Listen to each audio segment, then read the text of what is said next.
Hello, hello, hello! Si Kanana ito! Ala! Napakasipag naman ni Manong, oh. PWD siya, oh. Kitang-kita, oh. Kayo po nagdadrive nitong, sasakyan niya? Opo. Ah, sipag niyo naman. Ano yan, service? Service lang. Inarkila? Inarkila niya? Opo. Oh, grabe si kuya, oh. PWD siya. Oh, wala na po siyang pa, oh. Yung isa, oh. Pero, naghahanap buhay pa rin siya. Pero gayahin nyo na lang sila, guys, kasi hindi siya nawawala ng pag-asa, oh. Kasi malakas pa siya, eh. Bakit siya magmumukmuk? Hindi dapat magmukmuk ang mga PWD. O anumang diferensya meron kayo. Patuloy ang buhay ka. Tama si kuya o si Manong. Oh, nagkaway-kaway pa. Ang sipag niya. May pamilya na po kayo? Wala po. Wala po, binata? Ah, nanay? Wala na. Yung Wala. tatay na lang po. Ah, tatay na lang kasama nyo. Ang bait naman ni kuya, oh. Kayo ang bumubuhay sa tatay nyo?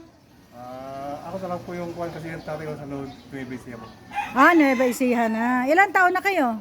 54 na po. Ah, bata pa. Bata pa. Ako nga 55 eh. Oh, pero mo bata pa siya pero malakas siya, guys. Hindi siya nalulungkot sa buhay. Habang may buhay, may pag-asa. So yung may mga diferensya, yung mga PWD, ano man ang diferensya nyo sa katawan, magpatuloy kayo sa buhay nyo. Huwag kayong mawawala ng pag-asa, huwag kayong mahihiya. Guys, o tingnan nyo, kitang-kita nyo naman, oh. Oh. Siya ang nagdadrive nitong habal-habal na to. Oh, yan, narkila. Namili ng, yung kanyang customer namili ng mga yero, mga gamit ng yero. Second hand. So, yun po. Oops. Ayan. Anong trabaho nyo bukod dyan sa pang-drive ng habal-habal? Hindi po ako ng itlog. Wow! Saan kayo kumukuha? Ako sa Honda, sa may Balasig. Sa? Balasig. Saan yun? Balasing? Pupuntang Santa Maria po. Papuntang sa Santa Maria. Ano yung wholesale? Kung lang ay nag-wholesale sa retail lang. Ah, kayo nagdi-deliver din? Wow, ang galing naman ni kuya. Masyado siyang hero ba? O, di ba? Biro mo ha, sa kabila ng kanyang kapansanan, ang dami niya pang hanap buhay. Bukod doon. At gumagawa rin po ng mga washing. Ah, washing, mga sira, mga appliances. Oh, ang dami niyang alam. So, gayahin niyo si kuya, oh. Anong pangalan niyo ulit? Joey po. Joey Joey Guillermo po. Guillermo. Oh. Siya po si Sir Joey Guillermo, 54 years old. Saan kayo nakatira? Sa Iniching Barangay Grisbis. Ah, sa Graceville. O, yan si kuya, oh.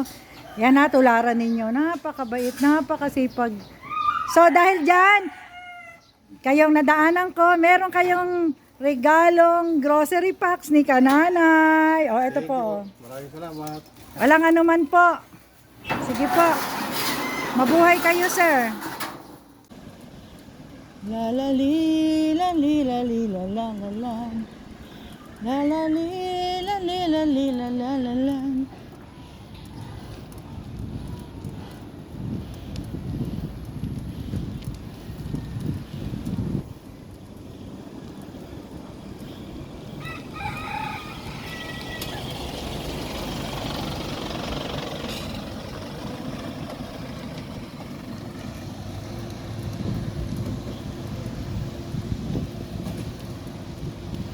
La la la li. O yan, may nakita na naman si Kananay. Narinig ko na. Kuya, magkano yung puto kutsinta mo ang sinasabi mo? Lagi ka nakangiti. O, dito tayo, dito. Saan? 25 lang po. Ha? 25 lang. 25 lang. Sa inyo, 25 lang. Ilan taon na kayong nagtitinda? 20 years mahigit na po. Mga 22. Ah, ilan taon ka na ngayon? 32. So, ang tagal na rin, ano? Nagpapandisal pa po ako nun. Ba, ang galing, oh. Oo, tapos pandesal, tinapay, cheese roll, munggo, Haba. plus puto sa umaga. Ang galing, ayan po ang tinda Minsan po niya. Oh. nagtatapos din ng Ng? mo, ganun. Aba, Nililinis ng bubong. ang galing ni kuya, oh. May pamilya ka na ba? Meron na po. Aba, talaga naman pati. 6 na anak ko.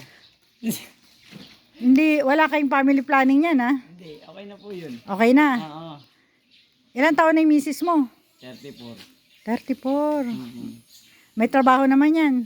Wala sa bahay lang. Sa bahay lang. So, dapat lang talaga sa bahay lang. Ikaw ang nagdidiskarte. Diskarte lang ako. So, matagal ka lang umiikot dito. Tagal no. Kilala ka na talaga. Oo, 15 years na ako dito. Masarap ba yan tinitinda mo? Matik. Wala bang ano dyan?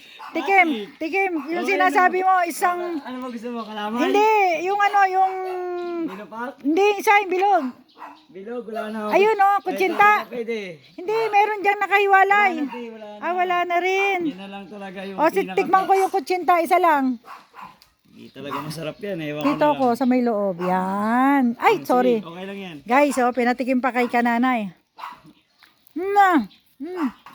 Masarap talaga. Masarap. Sarap talaga yan. So, magkano naman ang kinikita nyo sa araw-araw dyan? Sa umaga, nakaka-400 ako. Pinakamalakas na siguro mga 500 plus 600 yan. Maghapon na yon. Hindi, sa umaga pa lang yun. Iba sa hapon eh. Misa 200, 300. Ano naman yung tinitinda mo sa hapon? Munggo. Sino ang gumagawa? Yung barkada ko lang, kumpare ko. Humahango ka lang doon. Magaling na bata ang sipag. Swerte lang talaga. Ano pa, bukod dyan? Ha? Yun, minsan nagtatabas ako ng mga damo. Dito, pag tumatawag sa'yo. Taga dito sa Pleasant. Pakyawan. Oo. Very good. Ang galing talaga. Anong kusa nilang bigay, yun yung ano. Hindi ka na nagpe-presyo nun. Sila Hindi na. po, bahala na po sila. Palakpakan natin si Kuya. Napakasipag. Kusang bigay lang. Maganda yung ginagawa mo. Gayahin ka nawa ng ibang mga tao na Hindi, ang payo ko lang pupumilit naman sa kanila, magtrabaho. sipag lang naman talaga. Kasi araw-araw tayo may mission sa buhay. Oo, tama Araw-araw yan. tayo may sumisikat, araw-araw kailangan bumangon. Ganun lang. Basta araw-araw, pagkatapos nun, gabi, pahinga na. Tama yan. Ang gawin mo na lang, samahan mo na lang ng dasal din. Oo, dasal araw-araw. Araw-araw, na sana ingatan ka sa kalalakad. Yes, alam ng Panginoon yan. Alam din ng mga tao yan. Wala ka nang ginawa kundi maglakad ng maglakad, umaga, hapon. Oo, kasi So wala nang barkada sa iyo, hindi ka na. hindi na po nauus sa kanyang barkada. Inisip ko pamilya lang. Very good. Araw-araw. Yan si Kuya, ano nga palang pangalan nyo? Jeffrey Romero. Jeffrey Jeff Romero. lang, kumbaga, in short. Minsan tawag nila sa akin, Kuya Monay, ganun. Napakasipag Kuya Jeff, niya. Oo. So gayahin natin si Kuya Jeff ha. Walang barkada. Kasi marami anak. 6. Hindi, kahit wala naman barkada, basta kung gusto mo talaga yung gusto mo, magagawa mo. Basta isipin mo lang na, magkakaroon ka nun. Kung ano yung iniisip mo araw-araw. Galing, very good siya, very good. Kasi maging masaya ka lang. Gawin mo lang laro. Kumbaga, wag mo isipin trabaho, isipin mo, naglalaro ka lang din. Yan, dahil sa kanyang galing sa pagtatrabaho, husay sa kanyang pakikisama rin sa tao dahil maraming bumibili sa kanya at may disiplina rin siya sa kanyang sarili, hindi siya nakikipagbarkada, gagantimpalaan ni kananay ng groceries. So ito yan pagdamutan mo ito, konti lang to pero makakatulong pa rin sa Sa inyo. mga bata din. So ito yan. Maraming salamat dito. Okay, thank you very much din mag-ingat ka sa araw-araw na pagtitinda. Okay. Mabuhay ka at ng pamilya mo. Siyempre. Okay, bye!